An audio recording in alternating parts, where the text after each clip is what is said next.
तर असं ऐकलं की काँग्रेसची खूप स्तुती केली आहे. काँग्रेसने कधी छळलं नाही.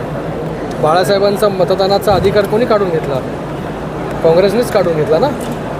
काँग्रेसने इतके वर्ष सत्ता जी आहे या महाराष्ट्रामध्ये असेल, देशामध्ये असेल, किती शिवसैनिकांना जे आहे ते जेलमध्ये घालवलं, किती शिवसैनिकांचं आयुष्य जे आहे ते बरबाद काँग्रेसने केलं. आज काँग्रेसचं गुणगान करण्याची पाळी जी आहे आज शिवसेनेच्या वर्धापन दिनानिमित्त यावी. काँग्रेस इतकी जवळची वाटावी. ज्या काँग्रेसचा विरोध जो आहे हा हिंदू हृदय सम्राट बाळासाहेब ठाकरे यांनी आयुष्यभर केला. आज त्याच काँग्रेसचं गुणगान जे आहे हे वर्धापन दिनी निमित्त करावं आणि हे शिवसैनिकांनी ऐकावं. मला वाटतं वर्धापन दिनी त्यांनी जी सगळ्यांना भीती होती येणाऱ्या काळामध्ये शिवसेना UBT जी आहे, उभाटा जी आहे ही काँग्रेसमध्ये विलीन होणार नाही ना, त्याला मला वाटतं त्याचा सुतोवाच आजच्या निमित्ताने त्यांनी केला असावा.